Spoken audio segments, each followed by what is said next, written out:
नमस्कार, मी विजय निंबाळकर. तरुण भारत न्यूज बुलेटिनमध्ये आपल्या सर्वांचं स्वागत. आता पाहूयात ठळक घडामोडी. जिल्ह्यातील अतिवृष्टीचे ठिकाण म्हणून ओळखल्या जाणाऱ्या कणकुंबी पाणलोट क्षेत्रात गेल्या 5 ते 6 दिवसांपासून धुवाधार पाऊस पडत असून दिनांक 21 जून ते 30 जूनपर्यंत म्हणजेच 10 दिवसात 760.8 मिलीमीटर पावसाची नोंद कणकुंबी पर्जन्यमापक केंद्रात झाली आहे. तर अद्याप कालपर्यंत 941 मिलीमीटर पाऊस झाला असून गेले 3 ते 4 दिवस धुवाधार पाऊस पडत असल्याने परिसरातील नदी नाले ओसंडून वाहत आहेत. हब्बनटी येथील मलप्रभा नदीच्या पात्रात असलेले श्री स्वयंभू मारुती मंदिर अर्ध मंदिर पाण्याखाली गेलं असून मंदिराच्या स्लॅबपर्यंत पाणी आलं असून कणकुंबी पाणलोट क्षेत्रात 2 ते 3 दिवस असाच पाऊस झाला तर हब्बनटी येथील स्वयंभू मारुती मंदिर पूर्णपणे पाण्याखाली जाणार आहे. कणकुंबी भागात वीज पुरवठा खंडित असून जांभोटीपासून चोरल्यापर्यंत ठिकठिकाणी झाडांच्या फांद्या विद्युत वाहिनीवर कोसळल्या आहेत. बेळगाव परिसरात गेल्या काही दिवसांपासून चोरट्यांनी उच्छाद मांडला असून मंगळवारी मध्यरात्रीच्या सुमारास बाळेकुंद्री खुर्द येथील ग्रामदेवता श्री महालक्ष्मी देवीच्या मंदिरात अज्ञात चोरट्यांनी तब्बल 75,000चा ऐवज लंपास केल्याने गावात एकच खळबळ उडाली आहे. लक्ष्मी देवीच्या गळ्यातील मंगळसूत्र, चांदीचा हार तसेच 30 तोळ्याचे पैंजण असा 75,000 ऐवज चोरट्यांनी लांबवल्याची तक्रार मंदिराचे पुजारी यांनी मारियाळ पोलीस ठाण्यात दिली आहे. पोलीस तातडीने घटनास्थळी पाहणी करून पंचनामा केला. गावात बसवण्यात आलेल्या सीसीटीव्ही कॅमेऱ्यामधील फुटेज ताब्यात घेण्यात आले असून पुढील तपास पोलीस करत आहेत. लोकमान्य ट्रस्टच्या माई इन्स्टिट्यूट ऑफ हॉटेल मॅनेजमेंट सावंतवाडीच्या वतीनं बुधवारी JSS कॉलेजच्या KM गिरी सभागृहात कार्यशाळेचं आयोजन करण्यात आलं होतं. यावेळी बोलताना राहुल कुनगो यांनी हॉस्पिटॅलिटी व टुरिझम उद्योगातील करिअरच्या संधी या विषयावर सविस्तर मार्गदर्शन केलं. व्यासपीठावर लोकमान्य सोसायटीचे चेअरमन डॉक्टर किरण ठाकूर, लोकमान्य ट्रस्टच्या संचालक सई ठाकूर भिजलानी, गोवा येथील कर्मा हॉस्पिटॅलिटीचे corporator general manager Nishant Dudhwani, Lokmanya सोसायटीचे संचालक पंढरी परब, कॉलेजचे प्राचार्य अनिरुद्ध दास उपस्थित होते. लोकमान्य ट्रस्टच्या संचालक सई ठाकूर भिजलानी म्हणाल्या, एक काळ असा होता की इंजिनिअरिंग व मेडिकल या 2 शाखांना प्रचंड मागणी होती. करिअर म्हणजे हीच क्षेत्र आहे असा समज होता. मात्र आज अन्य शाखांना मागणी वाढली आहे. त्यातही हॉटेल इंडस्ट्रीमध्ये करिअर करणे सुलभ झाले आहे. शिवाय हे रोजगारच्या असंख्य संधी उपलब्ध आहेत. इतकेच नव्हे तर स्वतः हॉटेल उद्योग सुरू करून उद्योजक होण्यासही वाव आहे. आपण स्वतः JSSची विद्यार्थिनी असून याच कॉलेजमधून लोकमान्यच्या माई इन्स्टिट्यूट ऑफ हॉटेल मॅनेजमेंटची सुरुवात होते. याबद्दल त्यांनी आनंद व्यक्त केला. स्वतःला हिंदू म्हणून घेणारे हिंसाचार भडकवत आहेत असं वक्तव्य लोकसभेचे विरोधी पक्षनेते राहुल गांधी यांनी केल्यानंतर त्यांच्या विरोधात बेळगाव भाजप नेते आक्रमक झाले आहेत. सभागृहात पंतप्रधान नरेंद्र मोदी यांनी या वक्तव्याचा निषेध केल्यानंतर आता कर्नाटक राज्य भाजप उपाध्यक्ष तथा माजी आमदार अनिल बेनके यांनी राहुल गांधींनी हिंदू समाजाची माफी मागावी अशी मागणी केली. बुधवारी आयोजित केलेल्या पत्रकार परिषदेत ते बोलत होते. या वक्तव्याच्या निषेधार्थ आम्ही गप्प बसणार नाही अशी चेतावणी त्यांनी दिली. शेतकऱ्यांची देवी म्हणून प्रसिद्ध असलेल्या श्री मंगाई देवीची यात्रा जुलै अखेरीला होणार आहे. या निमित्ताने वडगाव परिसरातील कुमारिकांनी मंगळवारी पहिल्या वारानिमित्त गावातील प्रमुख मंदिरांना भेटी देऊन कलशातून आणलेले पाणी वाहिले. या कार्यक्रमाला मोठ्या प्रमाणात कुमारिका उपस्थित होत्या. वडगावमधील प्रसिद्ध असणाऱ्या श्री मंगाई देवीला शुक्रवारी गाराणे घालण्यात आले. गाराणे घातल्यानंतर पुढील महिनाभर गावामध्ये वार पाळले जातात. मंगळवारी पहिला वार असल्याने परंपरेने कुमारिकांनी देवांना पाणी वाहण्यासाठी गर्दी केली होती. धनगरी डोलवादन करत मंगाई मंदिरपासून गावातील प्रमुख मंदिरांना भेटी देण्यात आल्या. डोक्यावर कलश घेऊन कुमारिका सहभागी झाल्या होत्या. प्रत्येक मंदिरामध्ये कलशातील पाणी घालण्यात आले. यावेळी हक्कदार चव्हाण पाटील यांच्या समवेत वडगावमधील नागरिक व महिला मोठ्या संख्येने उपस्थित होत्या.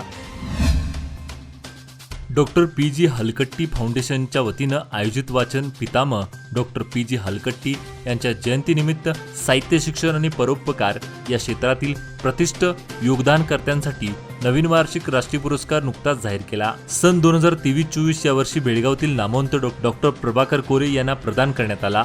यावेळी पुरस्कार स्वीकारून डॉक्टर प्रभाकर कोरे म्हणाले की बेंगळूरच्या डॉक्टर फ.गु. हलकट्टी फाउंडेशनतर्फे डॉक्टर फ.गु. हलकट्टी यांच्या नावाने हा पुरस्कार मिळाल्याने मला आनंद होत आहे.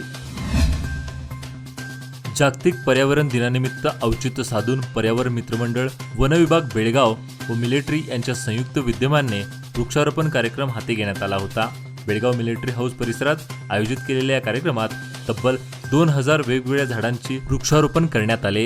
यावेळी झाडे लावा झाडे जगवा असा संदेश दिला। यावेळी शिवरुद्राप्पा कडग्गी, विनय गौडर आदी अधिकारी उपस्थित होते। श्रीलंकेतील कोलंबो येथे जुलै महिन्यात आंतरराष्ट्रीय पॅरोथ्रोबॉल स्पर्धा होणार आहे। या आंतरराष्ट्रीय पॅरोथ्रोबॉल स्पर्धेसाठी 3 संघात बेळगाव जिल्ह्यातील 7 खेळाडूंची प्रथम निवड झाली आहे। या खेळाडूंना बेळगावच्या शास्त्रीनगर येथील गुजराती नवरात्र उत्सव मंडळाच्या वतीनं या खेळाडूंना कोलंबोत होणाऱ्या आंतरराष्ट्रीय पॅरोथ्रोबॉल स्पर्धेसाठी येणाऱ्या खर्चामध्ये हातभार लावण्यासाठी आर्थिक मदतीचा हात पुढे करण्यात आला। या स्पर्धकांना रुपये 25,000 चा धनादेश वितरित करण्यात आला। यावेळी उपाध्यक्ष बिपिन भाई पटेल, सचिव विजय बद्रा, ट्रस्टी भावेश चुडासमा, रितेश पटेल, उपेंद्रभाई पटेल उपस्थित होते। श्रीलंकेमध्ये या महिन्यात होणाऱ्या दिव्यांगांच्या आंतरराष्ट्रीय थ्रोबॉल स्पर्धेकरता भारतीय संघात निवड झालेला आष्टे तालुका जिल्हा बेळगाव गावचा दिव्यांग खेळाडू सूरज धामणेकर यांच्या घरी भेट घेऊन सामाजिक कार्यकर्त्या साधना सागर पाटील यांनी त्याला स्पर्धेकरिता शुभेच्छा दिल्या। त्याचबरोबर आर्थिक मदतही केली।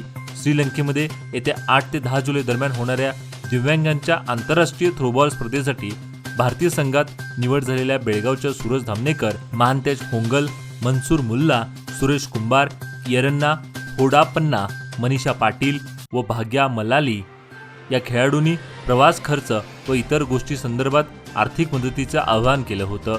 त्याला प्रतिसाद देत सामाजिक कार्यकर्त्या साधना पाटील त्याचबरोबर संतोष दरेकर यांच्या नेतृत्वाखाली फेसबुक फ्रेंड सर्कलने पुढाकार घेतला। त्या अनुषंगाने सामाजिक कार्यकर्त्या साधना पाटील यांनी बुधवारी सकाळी पावसाची तमा न करता आष्टे गावातील थ्रोबॉल दिव्यांग खेळाडू सूरज धामणेकर यांच्या घरी जाऊन त्याची व त्यांच्या मातापित्यांची भेट घेतली। गेल्या वर्षभरापासून शहरात L&T कंपनीमार्फत भूमिगत पाईपलाईन काम सुरू आहे। सदर कामात 8 ते 10 फुटाचा खड्डा खोदून त्यात पाईप टाकले जात आहेत। मात्र पाईप टाकल्यावर ती बुजवताना ठेकेदाराकडून दर्जेदार साहित्य वापरण्यास कुचकामी ठरत आहेत। याकडे संबंधित अधिकाऱ्यांचं देखील दुर्लक्ष झालं आहे। परिणामी धोका वाढला आहे। खडी, दगड आणि मुरुम योग्य प्रकारे टाकून काम न केल्यामुळे चन्नमानगर दुसरा क्रॉस लक्ष्मी मंदिराजवळ पाईपलाईनवरील भाग खचला असून त्यात सिलेंडर वाहतूक करणारी रिक्षा अडकल्याची घटना बुधवारी सायंकाळी घडली। सध्या जोरदार पावसामुळे रोडच्या बाजूने पाणी वाहत असताना खड्ड्याचा अंदाज येत नाही, त्यामुळे मोठा अपघात होऊ शकतो। यामुळे संबंधित ठेकेदाराने पाईपलाईन टाकल्यानंतर खड्डा बुजवण्याच्या कामासाठी लागणारे दर्जेदार खडी, दगड आणि मुरुमचा वापर करून त्याची पुरेशी दबाई करून सिमेंट घालावे अशी मागणी नागरिक करत आहेत। रामकृष्ण हरी सांप्रदायिक वारकरी सेवा संघ सावगाव यांच्या वतीनं ज्ञानोबा तुकाराम पायदिंडी सोहळ्याचं आयोजन करण्यात आलं आहे। बुधवार दिनांक 3 रोजी वाघोडे गावातील वारकरी या दिंडीत सहभागी होण्यासाठी वाघोडे गावातून मार्गस्थ झाले। बुधवारी सकाळी वाघोडे येथील विठ्ठल रुक्माई मंदिर इथून दिंडीचं प्रस्थान झालं। प्रारंभी गावातील वारकऱ्यांनी विठ्ठल रुक्माई मूर्तीचं पूजन केले। त्यानंतर भावकाना पाटील यांच्या हस्ते दिंडीचे उद्घाटन करण्यात आले। बुला पुंडलिक वर्दे हरी विठ्ठल, श्री ज्ञानदेव तुकाराम, ज्ञानोबा माऊली तुकाराम अशा टाळ मृदुंगाच्या गजरात जयघोष करत वाघोडे गावातून दिंडी निघाली। गावात ठिकठिकाणी या दिंडीचं स्वागत करण्यात आले। आषाढी एकादशी निमित्त पंढरपूरला जाणाऱ्या विठ्ठल भक्तांसाठी सर्वात महत्त्वाची आणि मोठी बातमी समोर आली।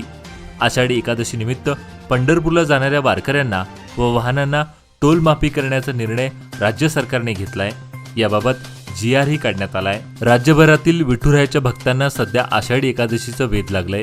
पंढरपूरला विठुरायाच्या भेटीसाठी संत ज्ञानेश्वर महाराज, तुकाराम महाराज यांच्या पालख्यांसोबत लाखो वारकरी दिंडीमध्ये सहभागी झालेत। अशातच महाराष्ट्र राज्य सरकारने मोठा निर्णय घेत पंढरपूरला जाणाऱ्या वाहनांना टोल माफी केली आहे। आज बुधवार दिनांक 3 जुलैपासून ते 21 जुलैपर्यंत ही टोल माफी असणार आहे। बेळगाव तालुक्यात गेले 2 दिवस वादळी वाऱ्यासह पाऊस सुरू आहे। यात झाडे उमळून पडण्याच्या घटना घडत आहेत। वादळी वाऱ्यामुळे बाची येथील शेतकरी मोहन गावडे व शांता गावडे यांच्या घरावर आज बुधवारी घरातले भले मोठे जुनाड झाड उमळून पडले।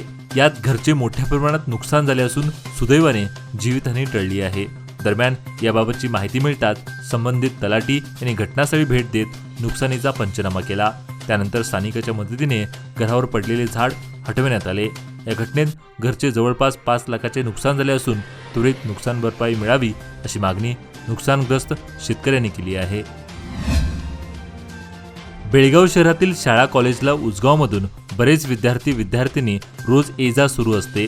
मात्र बेळगाव बस डेपोच्या बस फेऱ्या नियमित नसल्याने विद्यार्थी वर्गाची कुचंबना होत असून बस खात्याच्या डेपो मॅनेजरांनी तातडीने याची दखल घेऊन विद्यार्थ्यांच्या शाळेच्या वेळेत बस सेवा सुरळीत ठेवावी, अन्यथा बस रोको आंदोलन करण्याचा इशारा विद्यार्थ्यांनी पालक वर्गाने दिला आहे. आजचे बातमीपत्र इथेच संपले. अधिक माहिती व ताज्या घडामोडीसाठी पाहत राहा तरुण भारत न्यूज चॅनल. तसेच आमच्या चॅनलला लाईक, शेअर आणि सबस्क्राईब करायला विसरू नका. आणि विश्वासार्ह बातम्या पाहण्यासाठी दररोज वाचा दैनिक तरुण भारत. धन्यवाद.